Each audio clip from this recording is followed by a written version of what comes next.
Welcome to Tasty Humans, Darth Crackweiler. Thank you, sir. That is my professional name. It's your yes. professional name. There's a lot behind that nickname, Yeah. isn't there? You know? So much. So explain it then, All right. So straight on the spot. my name is Margarita. I am from Venezuela. I am a chef. And I cook because I love it, pretty much. So I've been here in Dubai almost 10 years, except that I had like a 2-year gap in California, and then I came back. And have been working here in a lot of different restaurants and for big names. Who? Who are the big names? So one of them was a 3 Michelin star chef, Pierre Gagnaire, a French chef, for Catch, that is an American company who brought me to LA. For Morimoto, that is a celebrity Japanese chef, the Iron Chef. Funny enough, I used to watch his show when I was a kid. I used to watch The Iron Chef on TV all the time. I used to love it. What was it? So never heard of it. the Iron Chef is like a competition. So you basically have, they call it like the kitchen stadium. So it's like a big dome where there is 4 chefs that are part of the show. And every episode they bring a contender, which is a famous chef that is not part of the show. And he needs to choose who is he going to battle against. So it's always the resident chef against the new chef that's coming to the show. And they basically need to cook a whole huge menu live in front of an audience, almost like like in a Coliseum kind of style. Yeah. And it's really cool. So they actually do a lot of very, crazy techniques live, and you see them doing stuff, and the guys are talking super fast, and what is he doing? And he's chopping this and he's chopping that, and blah, blah, it's like a super high speed. And then at the end of the day, whoever wins the competition after the judges try the food, that's the Iron Chef. So when I was a kid, Morimoto was one of the chefs that was part of the show. And he was one of them, the ones that used to compete the most against other chefs. And they were epic. And then I eventually ended up working with him here in Dubai for his restaurant. That's cool. Yeah. That's very cool. Yeah, it's different. Never meet your heroes, they say. I don't know. Do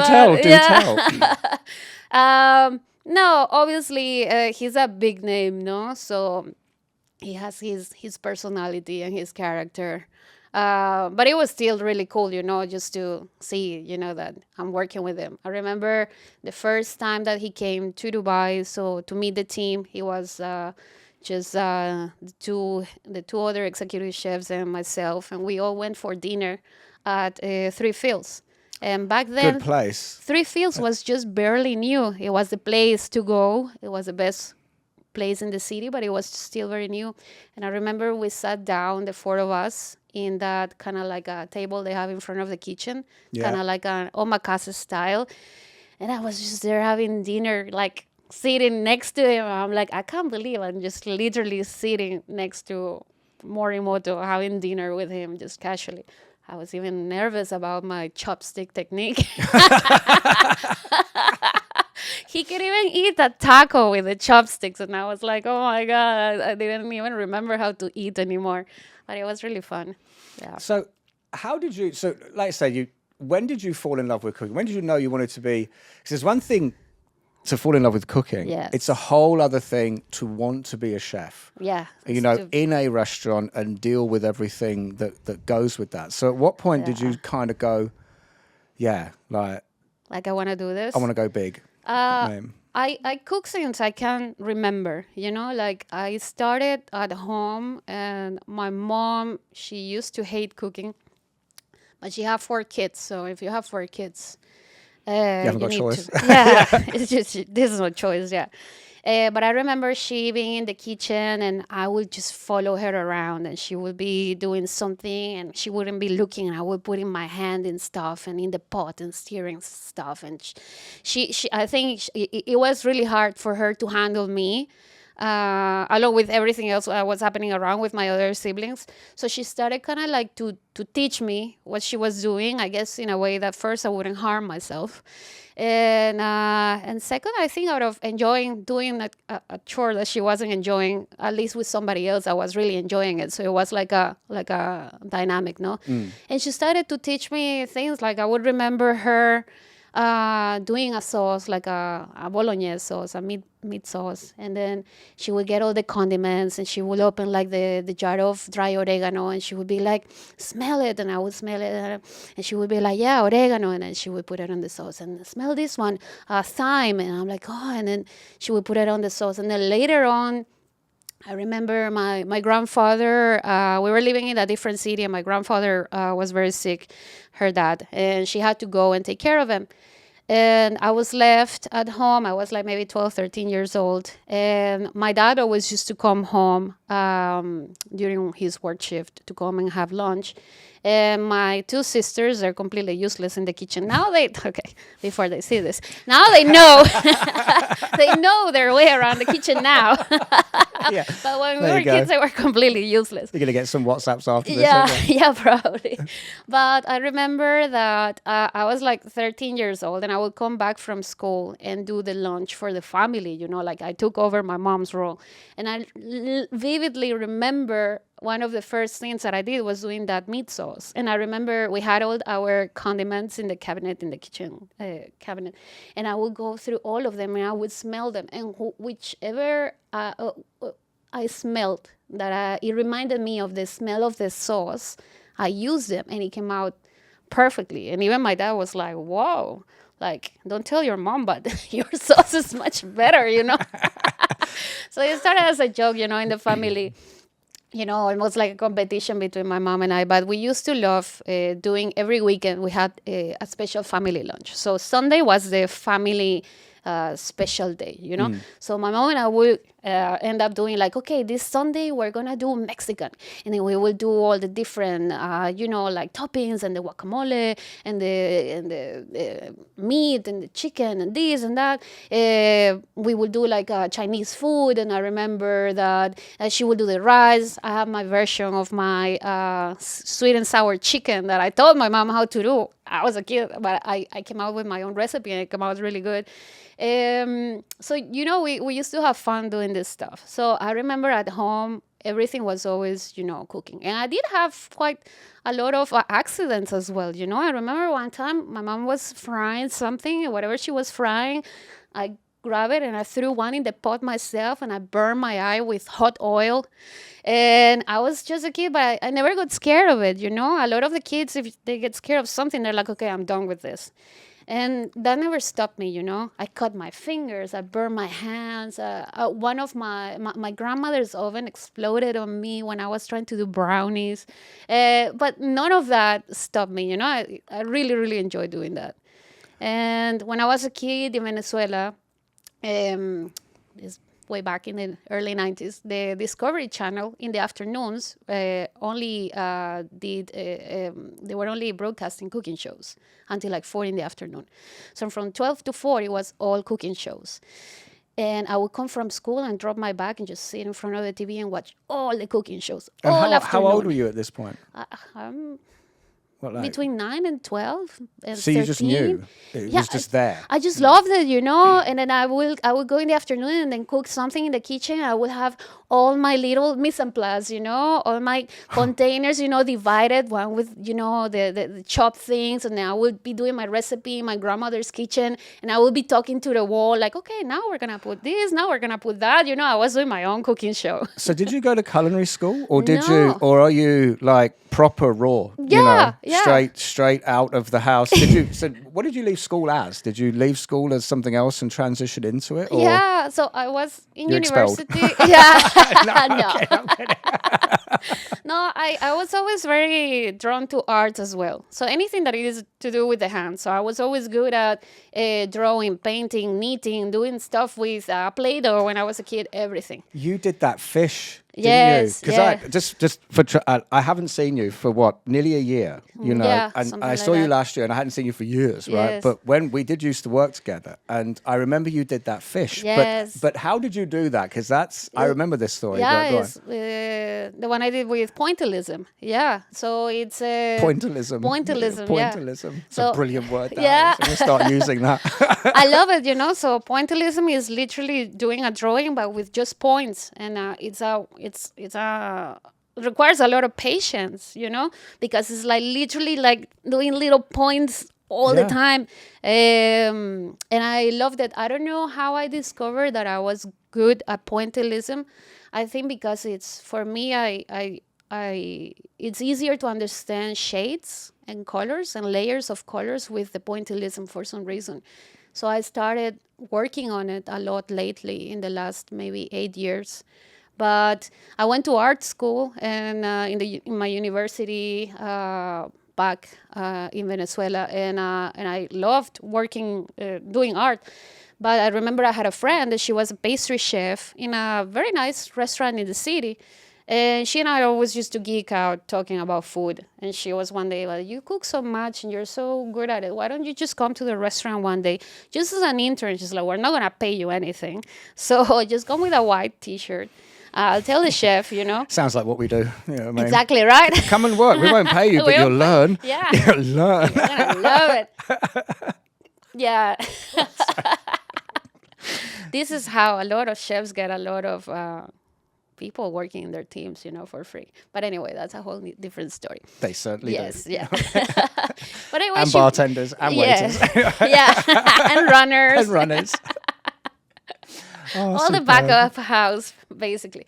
No, but she invited me to that restaurant, and I remember. What sort of restaurant was it? Like, what was the it cuisine? was What a was the style? Mediterranean restaurant. The chef, he was working in Barcelona for a while, and he was, like very energetic and very passionate and very attention to detail. So the restaurant was actually doing very good, and it was a Mediterranean restaurant in Venezuela. It's very popular.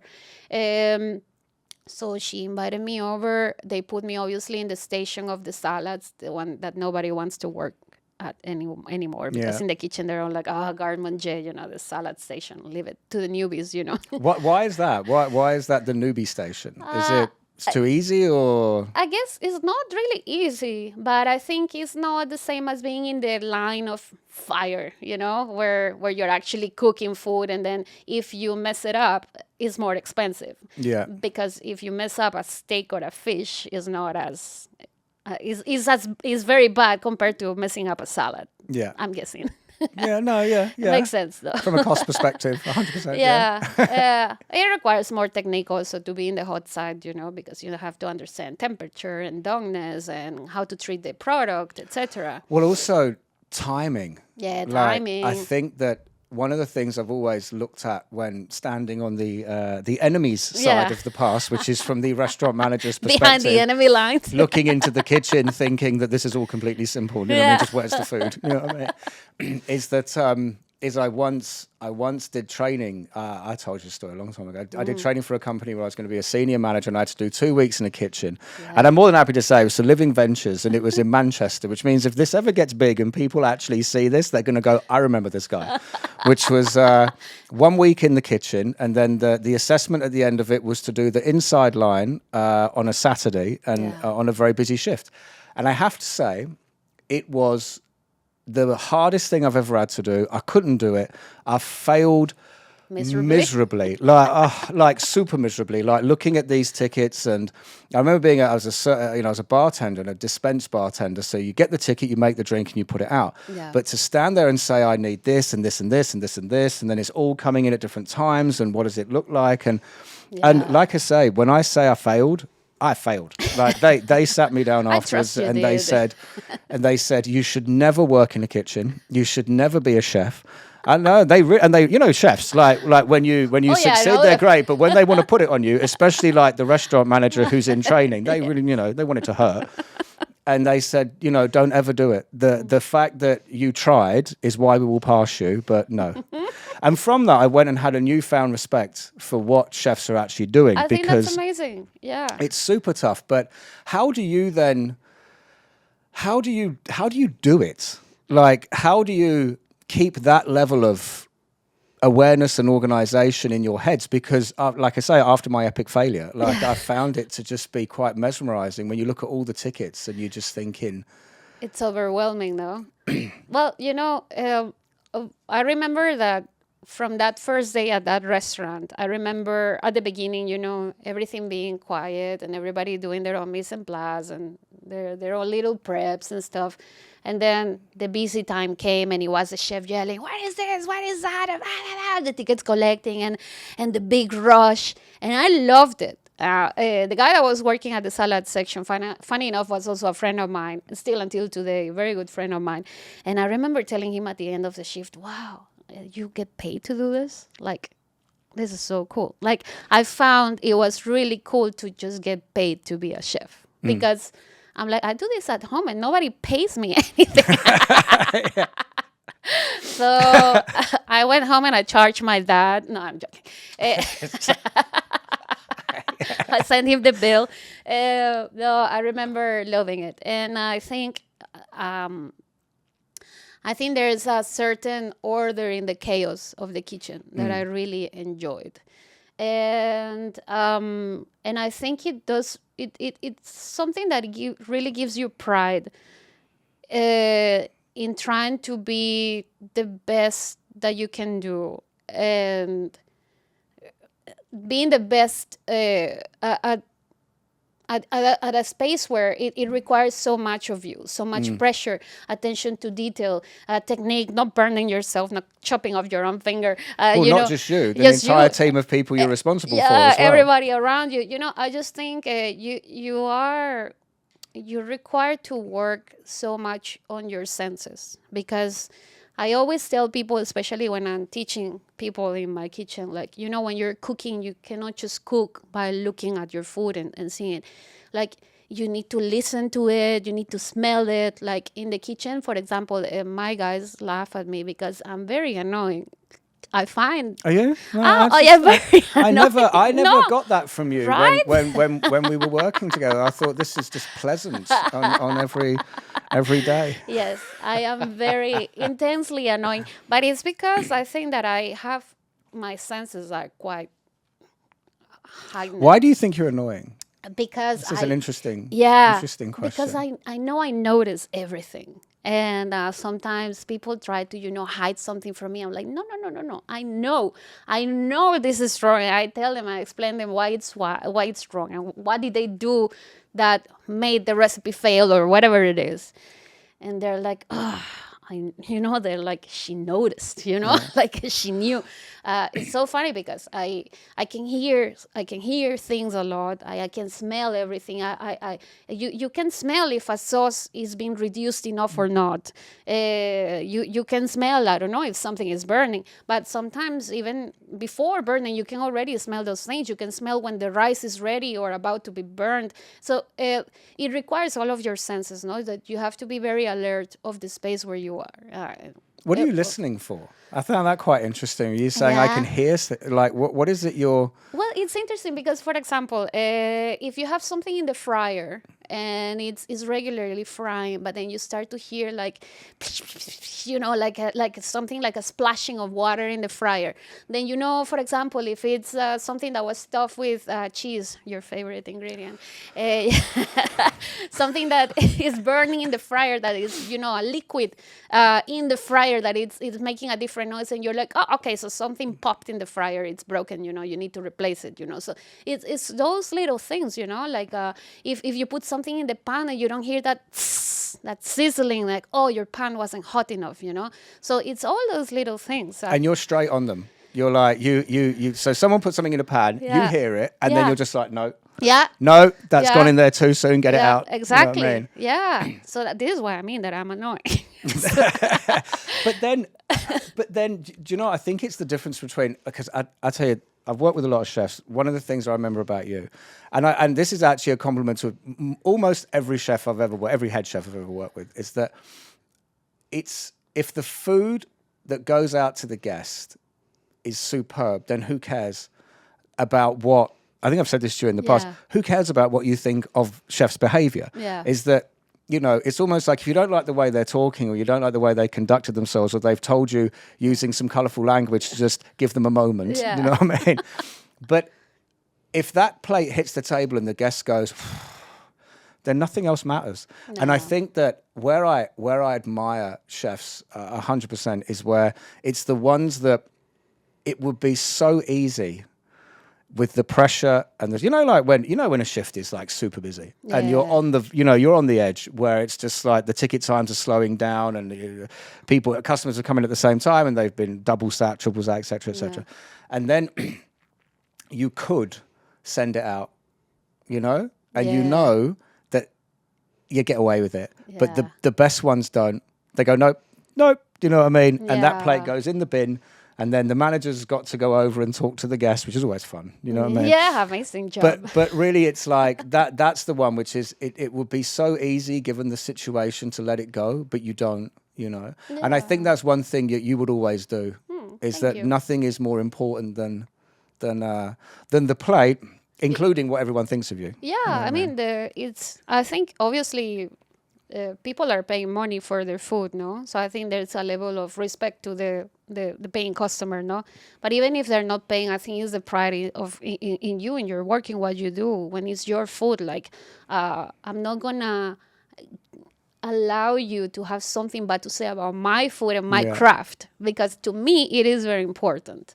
So I think having that sense of pride in what you do, it is really important. And you find chefs in your life that they don't have that sense of pride. No, they don't. Yeah, They don't. And it's really sad. But it happens in every profession, I believe. So I obviously, when you're starting to grow older, you understand that in many different professions it happens the same. You have people that are very good talking about their jobs, but not very good at their job skills that they talk about. Yeah, that'd be me. You Yeah. know what I mean?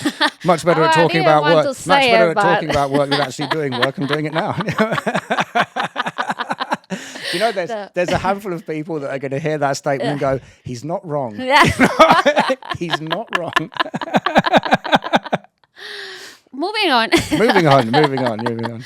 No, but I think it's really important to have that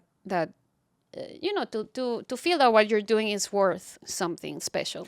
But it's also, what it is? It's also the consistency to do it on every dish. Yeah. I remember one time with you in MasterChef where I'd be at your food tastings, so managers and senior managers, etc., and they go to the food tastings. So a food tasting is like a very epically curated moment where this is the best version of what this dish could ever be, because everything to create this dish has aligned, because everyone's going, right, no, it's a food tasting. Yes. So down comes perfection, or the best moment. Yeah. But I remember going into the kitchen where you were with Bao. How is Bao, by the way? She's amazing. She's in London right now. Yeah? Working Love in Bao. She a was the best. very well-known restaurant. Which one? La Petite Maison in London. Really? Yeah, she's a sous chef there. That's amazing. A friend of mine used to be the manager there. Yeah? Oh, good for her. I love Bao. I love her She too. was so cool. She's amazing. Yeah. Proper. I can't use bad words. Proper. Grumpy lady. But no, I was going to say bad behind. There you go. Proper bad behind. Can I get away with that? I think I just did. So there you go. Bad behind. There's a new one. We're going to be very creative with this. But the thing was, I think you were standing there with about 10 stacks of eggs. Like, the 24, one on top of the other, cracking them into this really, really big bowl. And at that moment, I realized that, and again, it's my own naivety into even though I've worked in the industry for a very long time, completely benign and obnoxious to what's going on in the kitchen. I just think it appears, you know what I mean? But the thing is that it was the amount of work that goes into prep and prep en masse, that you're not just making the one dish, you've got to make enough to make numerous of them. And I know that all this sounds obvious, but it's just this slog that kind of goes into then making this one dish that I always think customers never truly understand what's gone into this, from start to finish. So, But I think that's why people find it so fascinating, these TV shows about food, because it gives them a little bit of an insight. And I think it has helped to bring awareness of the craft of the chef, because definitely being a chef now is not the same what it was 30 years ago. In what way? In the way that people are more aware of what chefs do, more aware of ingredients, more aware of wastage, more aware of food trends. We have foodies now. We never used to have foodies. What do you think of that? I actually did a podcast with a guy called Danny Kwang last week, and I asked him about that as well. Foodie and influencer. Yeah. Like, what do you think? I'll ask you the same question. What do you think qualifies someone to be a foodie? You put me in a very difficult position. No, you know what? No, But the thing for me is, I look at it just because you go out to lots of restaurants and you eat lots of food, it doesn't make you a foodie. No, right? it doesn't. I do know very good foodies that they actually cook. So there are people that love geeking out about food, and they love going to restaurants, but they love cooking at home as well. And for me, that's a foodie, you know? I would say that maybe that's what I was doing when I was a kid. Probably I was a foodie kid. I don't know. But I think that's what it is, you know? It's somebody that really has that passion for it, that really, you know, geeks into books and TV shows and recipes, and they buy kitchen equipment that I don't even have at home to make recipes for their families and their friends. I think those are foodies, you know. And 100%. I definitely agree with that. And this is the kind of people that when they come to your restaurant and they love your food, or they give you, you know, their real feedback, you can have a conversation, you know, like on the same, almost on the same level, you know. They obviously don't understand what it is to do the craft of the chef, but they have they're not ashamed of saying it, you know. They're like, I love cooking. I wouldn't do what you do for $1 million, you know, because I don't, you know, I find it so hectic, or I want to have a life or whatever. But they love it. They understand.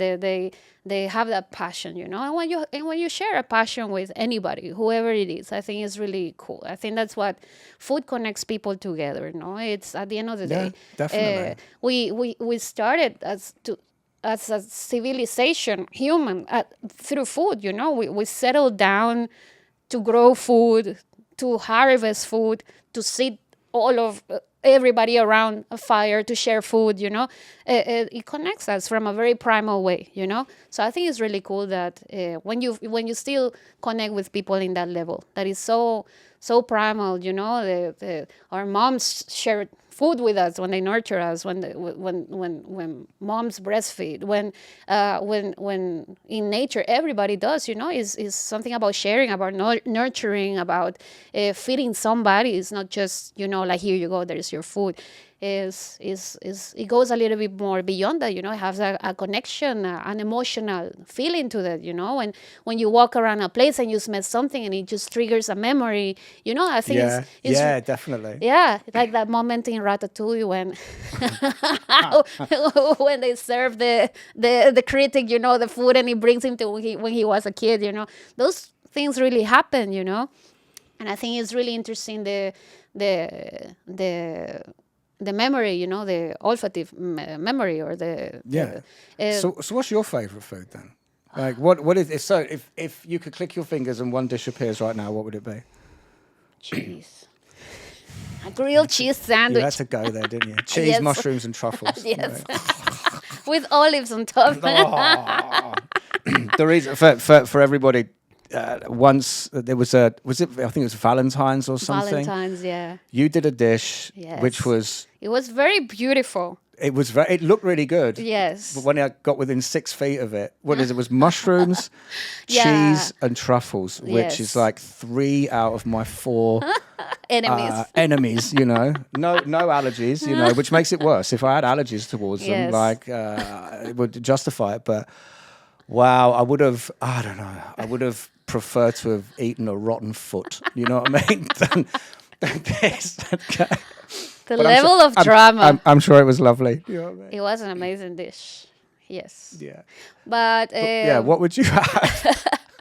You know, there is this dish that, funny enough, we now have a version of it in the restaurant. It's called arepas, and the arepas is a thing from Venezuela. Actually, Venezuelans and Colombians, we fight over who is the owner of this. It's like the fight of hummus in the Middle East. Everybody claims the hummus is there. So Glad you said hummus. Yeah. Yes. So Yes. continue. Yes.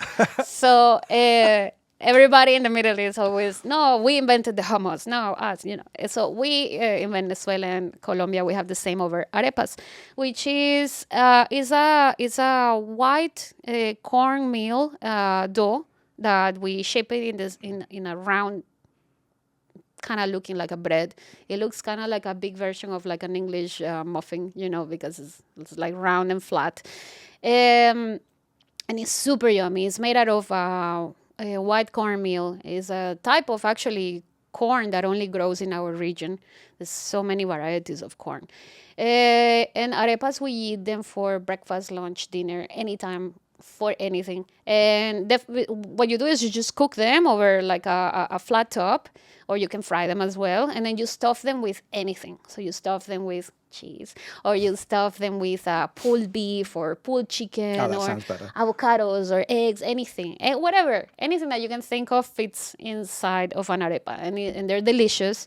But it's one of the first things I learned how to cook, because funny enough, I did a video explaining what an arepa is for the restaurant where I am right now. And basically, when you're a kid, when you're a baby, your mom sings you a song. You're a baby and you're like doing like that with your hand. That is like the way that you shape this dough, the arepa. And since you're a baby, you're already learning, like the hand movement for shaping this bread. Mm-hmm. And it's one of the first things that I remember how to cook. Since I was very, very small. I have two different memories of me cooking when I was very young. One was making the arepas, and the second one, remember this vividly. I was maybe only like 4 years old, and I learned how to do an omelette. My mom taught me how to do an omelette, and I made one. So frying pan with oil in at 4 years old. Yeah. And yeah. Is that good parenting?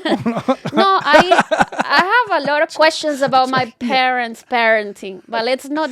That's let's for, not that's go for the there. follow-up podcast. Yeah, you know let's what I mean? not go there Which right has now. got nothing to do with food Yeah, or hospitality. no. Yeah. But I remember vividly that I made this omelette for my dad, and I remember it was so salty, extremely salty. And I remember my dad tasting it and being like his mouth like shrank from the salt, I think. But he ate it, the whole thing, And I'm like, oh. I remember this so clearly because our kitchen, the cooking range was a little bit high. And I remember we used to have these stools. They look kind of like bar stools. And I remember me sitting on top of that bar stool to be able to whisk the eggs in the pan. So you're on a bar stool Yeah. at a high cooking range Yes. with a frying pan full of oil, and you're 4 years old. Yes. Okay. Just to give you some context. He still at it. You know what I mean? Fantastic. Yes, yeah. When I tell you I had cooking accidents, now you understand why. Yeah. But yeah. I'm not going to ask. I'm not going to say No. what's in my head. So No. that's- Okay, so listen, when you were talking about TV chefs and stuff like that, I have an interesting question. So do you think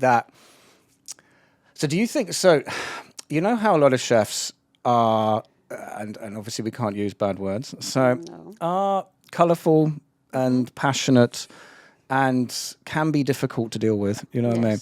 Do you think that the rise of the TV chef and the shows that like Gordon Ramsay have done and the way that they articulate themselves, do you think that influenced chefs where they feel they have to be like that? Or were you always like this and he was just the first one on TV? Does that make sense?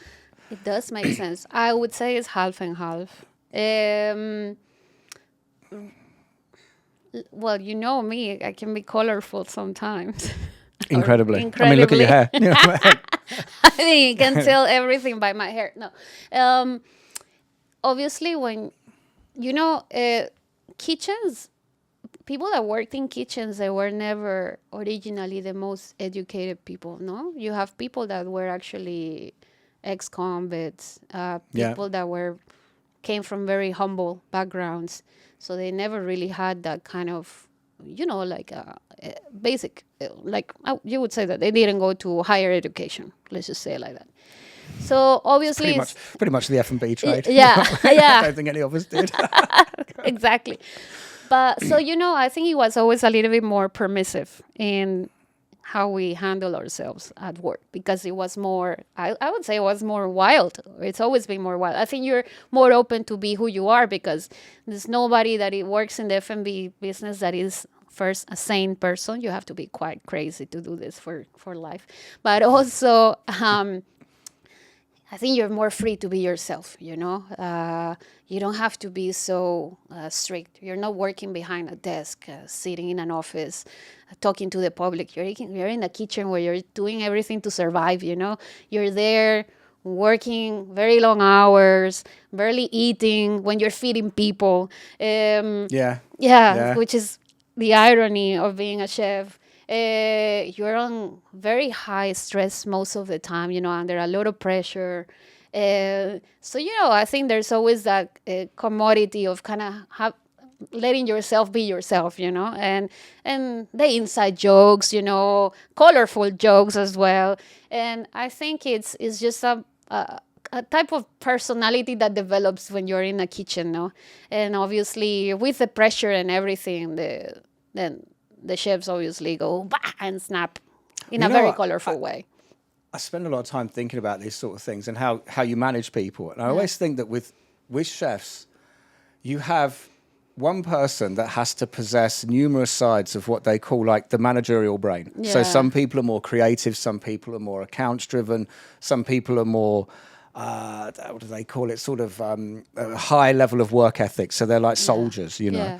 And I think that with head chefs, you've got this coming together of 1 minute you have to be super creative because you're not only are you trying to deliver a menu for your employers, the people in the restaurants, and the guests, especially in Dubai, the level of competition is you can't just do sushi. Yeah. You have to do a whole new version of it to try and catch the eye. Exactly. But then on the next side of things, you have to then sit down, do costing sheets. Yeah. So you have to become an accountant. Yeah. And then you're managing a team of people in a very high stressful area. So you have to slip into that big brother, big sister, way of getting the best out of people. And I think that only the chefs have to do that. The rest of us don't get the creative bit that has to merge in. And as you know, creative people and designers and graphic designers and stuff like this, they're all nuts.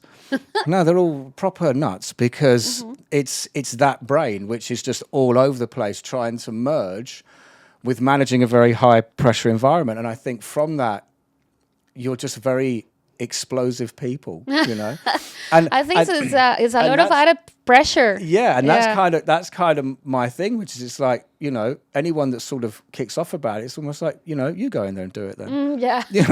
And then you'll manage the shift. Yeah. So I reckon that managers could go in there and manage it, but then sit down and do me a new menu. Yeah. They wouldn't know where to start. And teach this person how to do and teach this person. And one of the things I've always found also is you guys will absolutely lambast your own team when the pressure's on. Yeah.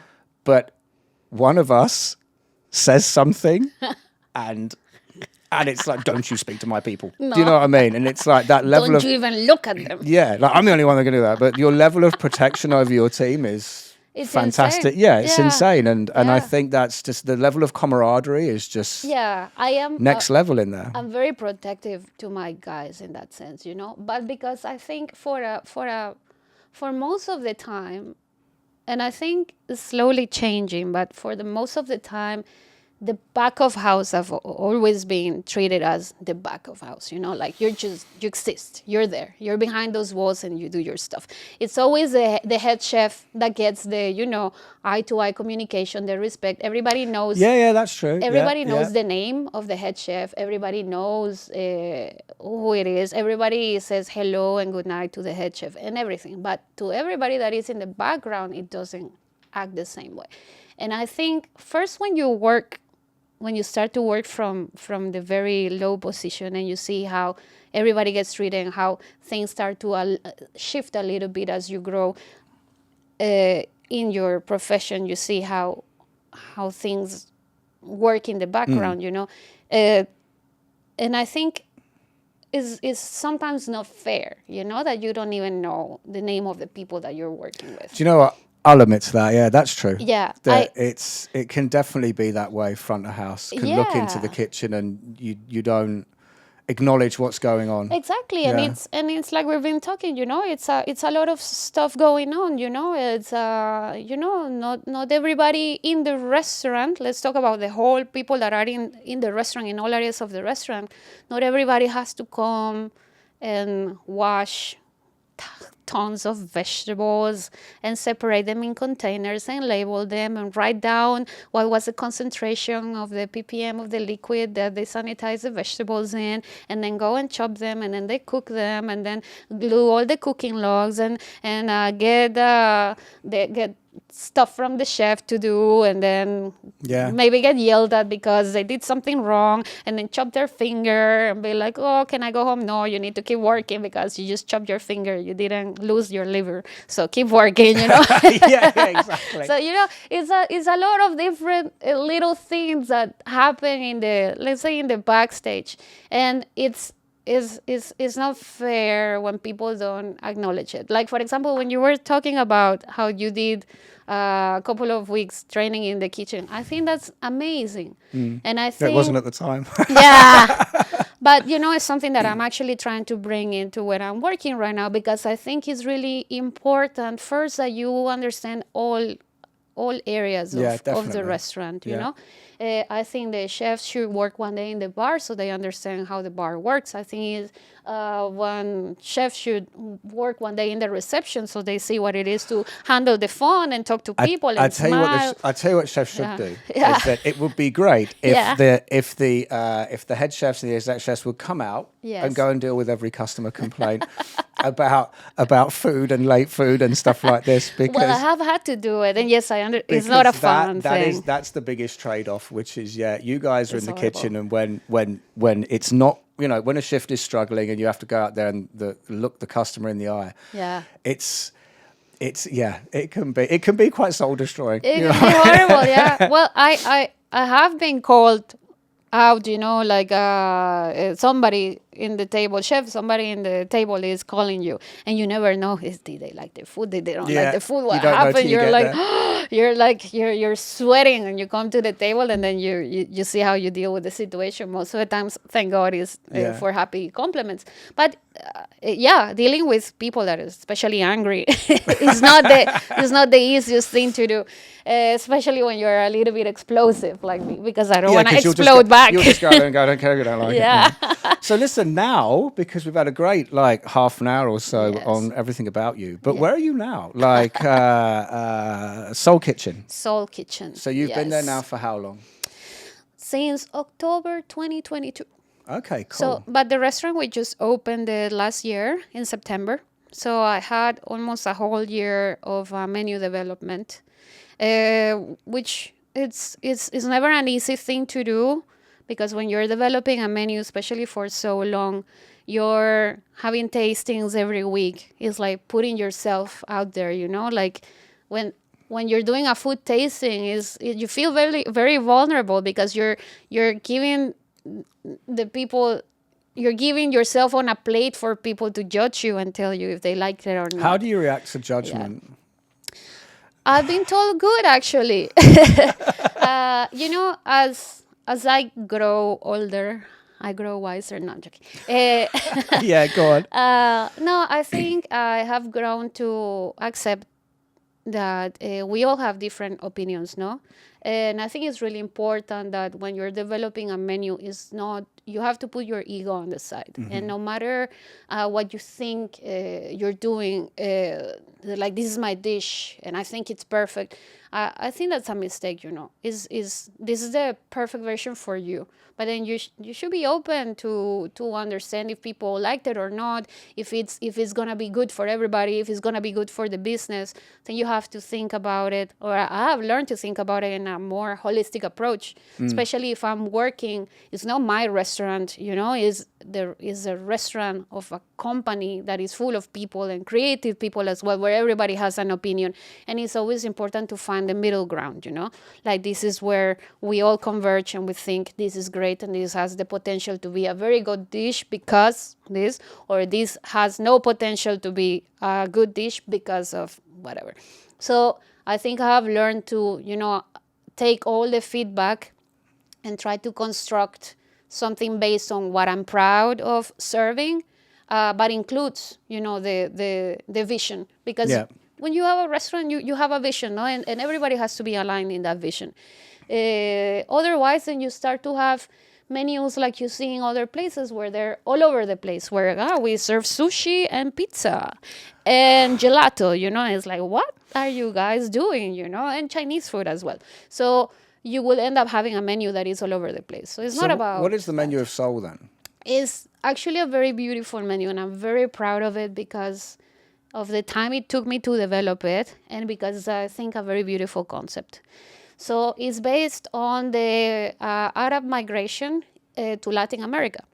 And I think it's a very beautiful story that nobody has told in food. And I think it's really interesting because all the way in Latin America, we have a huge population of people from Lebanon, from Palestine, from Syria, from Jordan, everywhere in the Levant region. So our menu, we call it Levantine Latin because we use that story of the huge diaspora from the Levant region that came to Latin America at the end of the 1800s, after the First World War.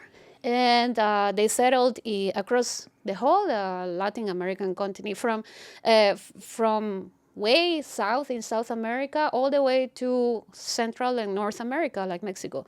So from Mexico, Central America, Latin America, we have a population of almost more than 50 million people that come descendants from the Levant region, especially in Brazil, in Argentina, in Venezuela, in Colombia, in Mexico.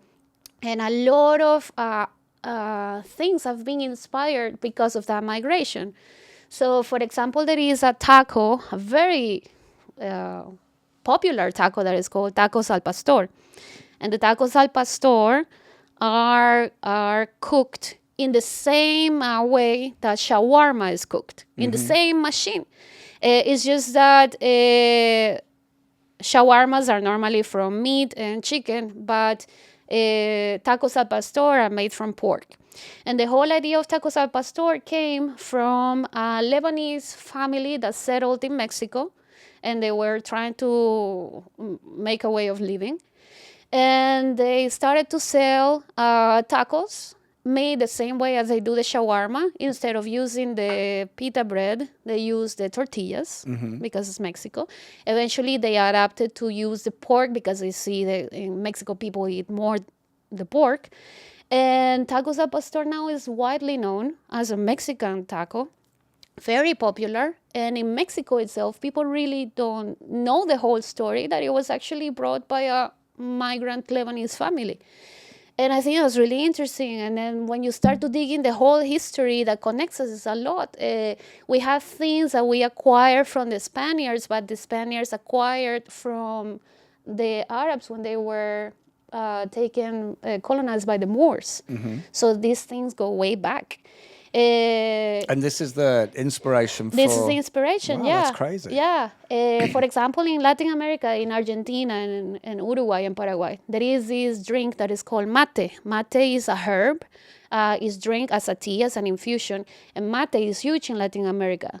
But turns out that somehow with this migration back and forward, it came to the Middle East, and in Syria and in Lebanon, people drink mate herb like if it's theirs, and they don't even know it comes from Latin America. The herb grows only in Latin America. So we have adapted all this stuff both ways, and I think it's really cool, and I think it's a very beautiful story that nobody has really told about.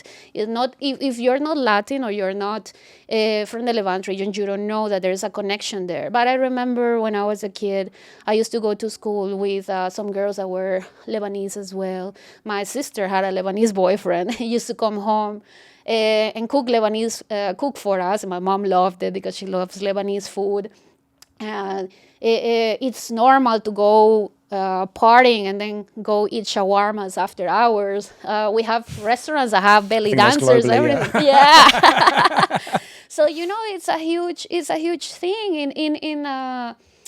in Brazil. Part of the street food is Arabic food. You have kibbeh, that is a very Lebanese thing, and they eat it in as a street food in Brazil. So all the menu that I did is inspired in this. So I play with the ingredients from both regions. And I have come out with stuff that is great. For example, we sell hummus with chimichurri. Chimichurri is Argentinian, hummus obviously from this region. And you would have never thought of putting these two things together, and you have no idea how delicious they are. And it's like one of the best-selling things in the restaurant. We have a tabule ceviche. So the tabule salad, we turn it into a ceviche. So it's really interesting. It's a ceviche from Latin America with a tabule that is a very traditional Levantine salad. So you have in the whole menu these things. Some ingredients, we merge them together, and some other recipes are either more Levantine or more Latin. So what are the guys going to do now with the place? So you're open, trading, the future. Do you know what I mean? What is the future? Because you know what the thing is that you could talk about this all day, and I'm just sitting here watching you, and it's fascinating. Genuinely fascinating to hear you talk about all of this with so much detail in the history of each dish. It's like you know what I mean. One of the things I do love in this business is meeting people that are so into what they're doing. They're just off, and you're like, wow, you know, how you actually get from that thought pattern to the creative process is mind blowing. So this is the factory people. Yes. Wasim, isn't it? Yes. Yeah. So tell him I said hello when you see him. Yeah, I will. So factory people is originally from Lebanon. Yeah. They're huge. They have the Grand Factory Club. They have a reunion. They have a new place that's called Parasol, that is kind of like a beach club. So they have a lot of stuff developing. And then they have a soul kitchen in Beirut. But it was meant to be a restaurant. Then COVID happened, unfortunately. Then the explosion in the port of Beirut happened, which was really sad, and they got very affected by it. So this is how Soul Kitchen ended up coming to Dubai. So the whole story of the restaurant it started from what is a Lebanese company going to do with a Venezuelan chef. And this is how our menu came. That's awesome. It's really cool. So it's a very beautiful coincidence. And we have got great feedback from Soul Kitchen because it's unique in design, in the drinks that we have. We have very beautiful cocktails based on the same story about the migration. We have art in the venue. We have some very beautiful carpets that are from different designers that are sponsored by Iwan Maktabi. We have art installations as well in the restaurant. So we are art, we're music, we're food, we're cocktails, we're vibe, because it's part of the nightlife as well. So we have had a very, very good feedback from everybody. There is going to be probably more than one Soul Kitchen. Good. Not just I've heard really good things about it, so I have to come check it out. Thank you. Yes, you have to come. And next to Soul Kitchen, we have one of our famous clubs in Lebanon that's called Reunion. We're going to be opening Reunion here next to Soul Kitchen. So it's going to be a club that is not for it to be a huge, massive club. It's a more smaller space, a little bit more industrial, a little bit more raw, with specialized nights, depending on the music that we're going to be offering, with a lot of little cool things that we're going to be doing throughout the week also in the space. So we have a lot of these little projects coming and That's other amazing. Stuff also with factory people that, hopefully we will. There's a small empire being created. Exactly, yes. Well, look, I could talk to you all afternoon. Yeah. Do you know what I mean? I actually looked at my watch. I can't believe how much time has gone by so quickly. You know You're what I mean? like, how can she talk so much? No, Shut up. we did the I'm sorry, I'm looking past the camera at the cameraman. Sorry, but we did the one with John and Kieran before, and this is. Do you know what I mean? Yeah. That one was a real drag. No, I'm kidding. But I have one last question. I think it's the most important one. Yes. Okay, this is the one everyone wants to know. You're a massive Star Wars fan. Oh, yes. Because you have a stormtrooper I tattooed do have on a your shoulder. stormtrooper in my shoulder. So forget all the TV shows because they're rubbish, right? Exactly. But 9 films, Yes. best to worst. 9 films. 9 films, best to worst. You're on the spot. Go. Oh my God. This is very hard. This should have been the first question. It's gonna take us an hour to get there. No. I won't challenge it. You just gotta say it. So from worst to best, what's the worst Star Wars movie ever made? Oh, it has to be the episode 1. Okay. No, I won't. We won't debate. So, Jar Jar episode 1. Binks was a low blow. Jar Jar Binks was a low blow. Okay, so number 9 is episode 1. I've got to get my math right here. So, Yes. second to last in eighth position. What is the name of the last one? Episode The Rise of 9? Skywalker. The Rise of Skywalker. Yeah, I that's think that awful. would be the second worst. Seventh. Yes. 7th. My God. And this is real. This is a massive Star Wars fan. Massive. Yeah. So 7th.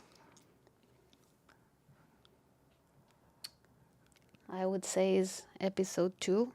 Clones. Clone. I don't know. Wait, there's one that's, where is this going to go? Okay, number 6. Wow, number 6.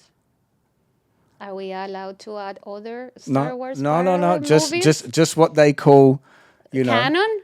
No, not canon. Just that. So the first trilogy, the second trilogy, and the third trilogy. This is where we're at. So we're at number 6. Ooh, number 6 will need to be.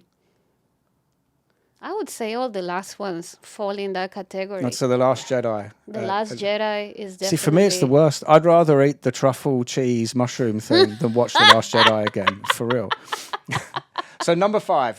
So what do we got left? We've got the original trilogy, plus Revenge of the Sith. The Revenge of the Sith. Yeah.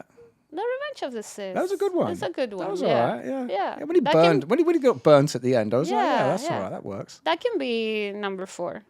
Number 4, Revenge of the Sith. Yeah. I mean, Yeah. number 3, we're getting into deep territory now. Number 3,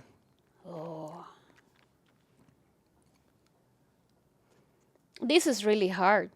oh, we missed the Force Awakens. I knew we were missing The one. Force Awakens. Yeah, I knew that we would missed be one. Okay. that would be number 6. The Force Awakens. So what? Last Jedi's number 5.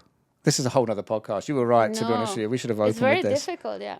Okay, I would say my favorite one There is you go. There you go. Empire Strikes Back. Yeah, of course. Yeah. Yeah. Okay. I mean, it has the Ewoks. No, that's No. Return of the Jedi. Return of the Jedi. You've just yeah. died I'm in sorry, yeah. front of the 20 viewers we're gonna have. You've just died. Do you know what I mean? Okay, then Return of the Jedi is Return my of the Jedi is your favorite. Yeah. Empire Strikes Back, my second favorite. All right. Yes. I love both of them. Yeah, they are super But classic. the Ewoks are like, they have a special place in my heart. I just Is it- remember R2D2, fighting with the Ewoks, and it just makes You me know the laugh. thing we're going to close on this. Right? The one thing I remember about the Ewoks that people take for granted is they actually ate the stormtroopers. So you watch Return of the Jedi, like, Yes. they were going to barbecue Han Solo and Luke Skywalker, and at the end of it, he's playing the drums on a load of stormtroopers' helmets. What do you think happened to those stormtroopers? The little cuddly toys ate them, and we just go, yay! But they were vicious. won!" Yeah, exactly. they were very vicious. Yeah. But that's why they're awesome. I love them. So is there anything else you want to end on? If you've got one thing left to say, what would it be? I feel like I'm going to go to my death row sentence. Oh, okay. This is like, what is the last thing you will have to say? Oh, right, okay. I in thought your you were life? going to say something No. which could make you end up on death row. I No, thought no. This is taking No, a swerve. we don't want to get there. No, I don't know. I'm actually very happy we got to do this. Like Yeah. I was telling you, I think it reminds me of our old Come to Jesus. Come to Jesus conversations Yes, in the luggage yeah. room. Yeah. And I think, I yeah, appreciate that. we might have to do episode 2. Yeah. Should definitely do that. Definitely do that. Well, look, if I hope this grows as big as it can do. So of course you'll come back on. I You know hope what so. mean? All that I Definitely. can say is that you have to come eat my food. I'm going to come and eat your food. Plenty of cheese and olives and truffles ready for you. Well, That would no, be your then, amuse-bouche. My amuse-bouche. It would be one big olive. Well, listen, thank you so much, and Thank you, for Sam. coming on. I really, really appreciate it, and I'll definitely come down there. And Sounds good. I'll wait for my check downstairs. Yeah, definitely, Okay, definitely. perfect. Yeah, Thank you. come and give you a check for 5 dirhams. You know what I mean? Fantastic. Thank you very much. Thank you. I love you, man.